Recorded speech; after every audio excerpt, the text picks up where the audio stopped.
हिमाचल प्रदेश में विभिन्न निर्माण कार्यों के लिए हो रहे भूमि अधिग्रहण से प्रभावित जो किसान हैं उन्होंने आगामी 22 अक्टूबर को मंडी में एक विशाल प्रदर्शन रखा अपनी मांगों को लेकर के, और जो हिमाचल प्रदेश में जो भारतीय जनता पार्टी जो सरकार है उसकी बेरुखी को लेकर के ये 22 तारीख का जो प्रदर्शन है मंडी में, इसमें अलग अलग जो प्रभावितों के संगठन हैं, अलग अलग तरह के किसानों के प्रभावितों के, वो इसमें हिस्सा ले रहे हैं और पूरे हिमाचल प्रदेश के जो प्रभावित हैं भूमि अधिग्रहण से प्रभावित, वो इसमें हिस्सा ले रहे हैं। जैसे कि आप सबको मालूम है कि हिमाचल प्रदेश के अंदर राष्ट्रीय उच्च प्राधिकरण जो है NHAI, उसके द्वारा विभिन्न अंतराल में जो है कुछ सड़कों का निर्माण किया जा रहा है, और उसमें खास करके कुछ 4 लेन सड़कें और कुछ राष्ट्रीय उच्च मार्ग हैं। 4 लेन सड़कों में एक तो आपका परवाणु से शिमला है, दूसरा मटौर से शिमला है, तीसरा कीर्तपुर से मनाली है, चौथा जो है पठानकोट से मंडी है, और उसके साथ साथ 5वां पिंजौर से नालागढ़ है, और एक और सड़क है जो 4 लेन के लिए प्रस्तावित है और जिस पर काम शुरू होना वो है हमीरपुर से कोटली होते हुए मंडी तक। और इसके साथ साथ 63 राष्ट्रीय उच्च मार्ग हैं जो प्रस्तावित है हिमाचल प्रदेश के अंदर। आज इन सड़कों के लिए जो भूमि का अधिग्रहण हो रहा है, और इसके साथ साथ कहीं एयरपोर्ट के नाम पर, कहीं रेलवे के विस्तार के नाम पर, या रेल लाइन बिछाने के लिए, या कहीं एयरपोर्ट के लिए, या फिर उसके अलावा जो है बस स्टैंड के लिए, या कहीं पर हाइडल प्रोजेक्ट के लिए, कहीं बिजली की टावर लाइन बिछाने के लिए, अलग अलग कार्यों के लिए, अलग अलग निर्माण कार्यों के लिए भूमि का अधिग्रहण हिमाचल प्रदेश के अंदर हो रहा है, जिसमें किसानों की बड़े पैमाने पर जमीन जो है उसको अधिग्रहित किया जा रहा है। लेकिन इसके साथ साथ एक बड़ा सवाल ये है कि आज किसानों के पास जमीन के अलावा कुछ नहीं है, और हमारे देश के अंदर जो सन 2013 का जो कानून है, भूमि अधिग्रहण कानून 2013, उस कानून में जो ये प्रावधान था पुनर्स्थापना पुनर्वास के साथ साथ फैक्टर 2 को लागू करने का, यानी कि 4 गुना मुआवजे का प्रावधान था, उसको हिमाचल प्रदेश की वर्तमान जो सरकार है भाजपा की, वो उसको लागू नहीं कर रही है, उसको मान नहीं रही है।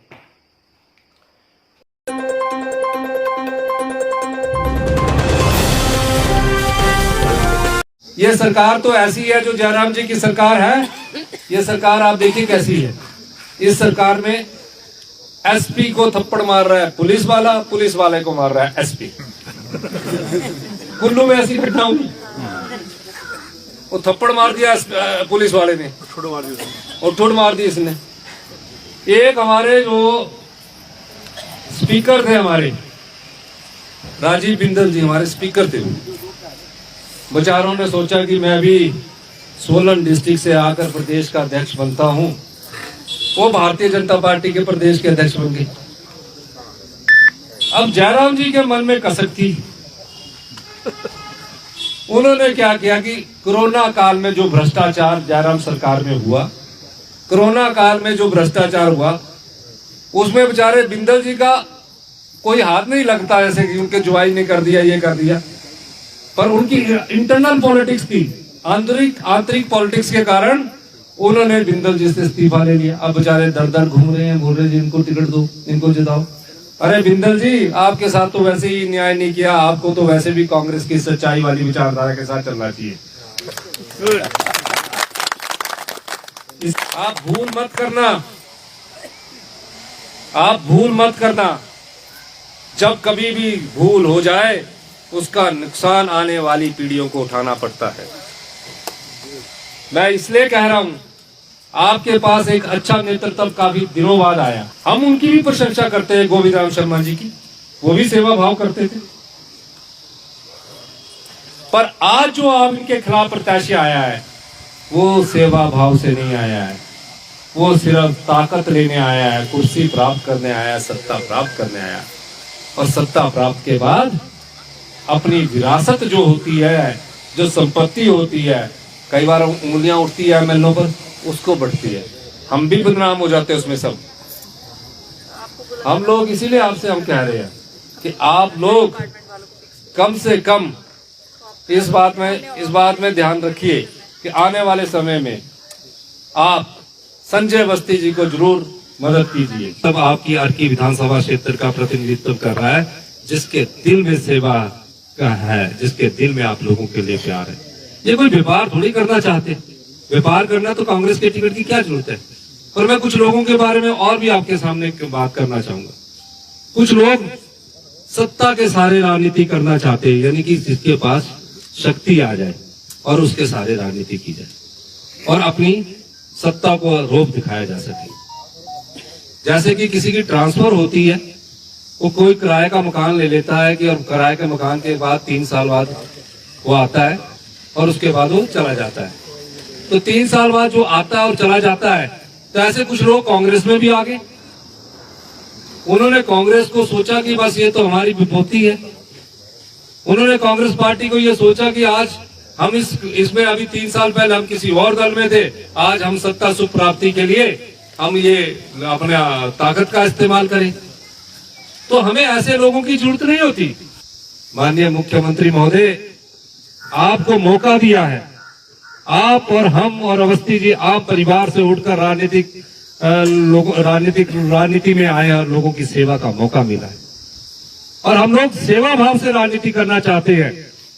कोई उद्देश्य इसके पीछे नहीं छिपा है, सिर्फ गरीब का दर्द इसके पीछे छिपा है, गांव का विकास इसके पीछे छिपा है, हर माता हर बहन का दर्द इसके पीछे छुपा है कि उसको उसे सम्मानजनक स्थिति में लाया जा सके।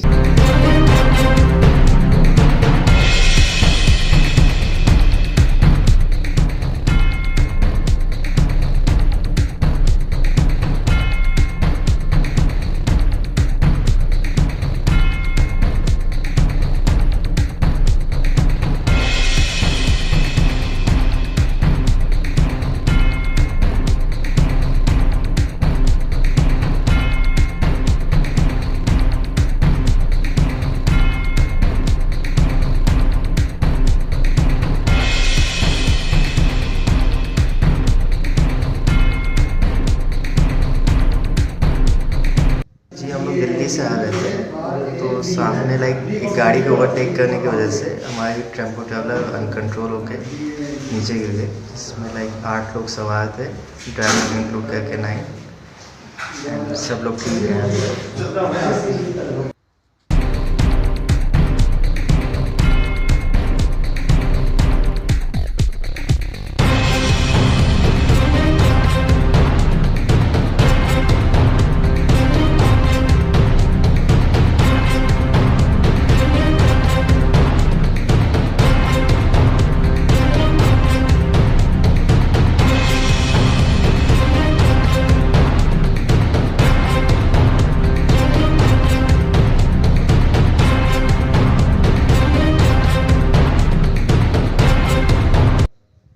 दिल्ली से आ रहे थे, तो सामने गाड़ी को ओवरटेक करने की वजह से हमारी टेम्पो ट्रैवलर अनकंट्रोल होकर नीचे गिर गए, जिसमें 8 लोग सवार थे, ड्राइवर इंक्लूड करके 9, सब लोग ठीक हैं।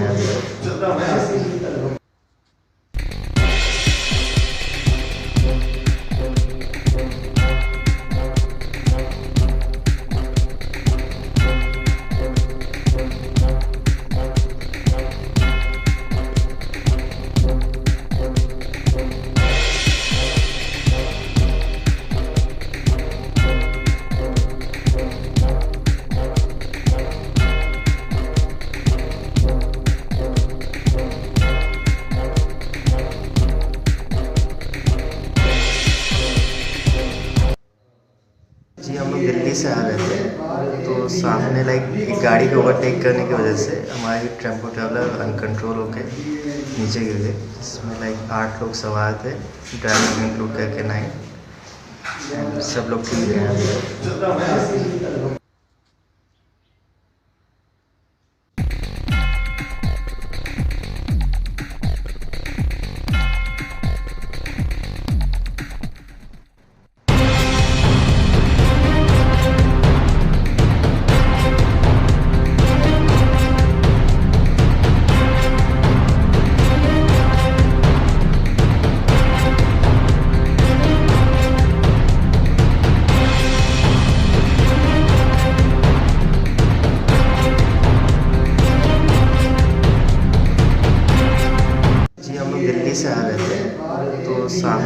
एक गाड़ी को ओवरटेक करने की वजह से हमारी टेम्पो ट्रैवलर अनकंट्रोल होके नीचे गिर गए, जिसमें लाइक 8 लोग सवार थे, ड्राइवर इंक्लूड करके 9, सब लोग ठीक हैं अभी।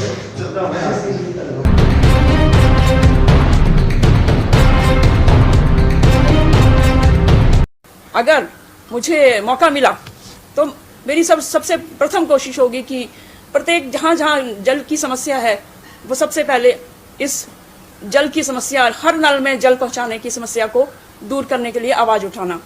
दूसरा मुद्दा है रोजगार का। आज हमारा युवा रोजगार ना होने की वजह से कहीं किनारे में जाके ताश खेल रहे हैं, शराब पी रहे हैं, जुआ खेल रहे हैं, इस तरफ ध्यान है। लेकिन और वो इसलिए है या तो उनको एम्प्लॉयबल स्किल नहीं है। ऐसा भी नहीं है कि बहुत से बच्चे हमारे ऐसे भी हैं जो बीटेक है, इंजीनियर है, लेकिन उनको घर छोड़ के शहरों में जाना पड़ रहा है। तो मेरी सर्वप्रथम कोशिश होगी कि मैं ऐसे प्लेटफॉर्म्स पैदा करूं जिसकी वजह से हमारे बच्चों को प्रदेश से बाहर ना जाना पड़े। हमारा देखिए सेब है, टमाटर है, अन्य बहुत से हमारे सभी प्रदेशों में अलग अलग किस्म की फसल उगती है। तो उन फसलों के ही हम ऐसे उसी से ही हम एक रोजगार पैदा करवा सकते हैं। तो मेरी कोशिश रहेगी कि पंचायत स्तर पे उनको एक ऐसे स्किल प्रदान किया जाए बच्चों को, ताकि वो अपना ही एक इंडस्ट्रियल स्मॉल इंडस्ट्री के स्केल के रूप में वो आगे आए। मैं आगे आना चाहिए था, वो नहीं आया है। आप देखिए पिछले समय में कश्मीर का टूरिज्म बंद था, तो क्या हमारा टूरिज्म, हमारा इतना खूबसूरत प्रदेश है, उसमें टूरिज्म का इतनी भागीदारी हुई है क्या? अब आप मंडी क्षेत्र में देखिए, इतने ऐतिहासिक मंदिर हैं, कहाँ हाईलाइट हो रहे हैं, किसको पता है? कुछ है उस क्षेत्र में? कुछ हमारी सरकार ने टूरिज्म के क्षेत्र में क्या पहल की है? तो टूरिज्म भी एक रोजगार के रूप में युवाओं को इंट्रोड्यूस कराया जा सकता है उसमें। उसके बाद है हिमालयन रेजिमेंट। हमारे कितने वीर सपूत शहीद हुए हैं, कितने ही वीर सपूत नेवी में, आर्मी में, एयरफोर्स में, सब जगह हैं। और तो ये मेरी सर्वप्रथम पहल होगी कि मैं हिमालयन रेजिमेंट के लिए आवाज उठाऊं।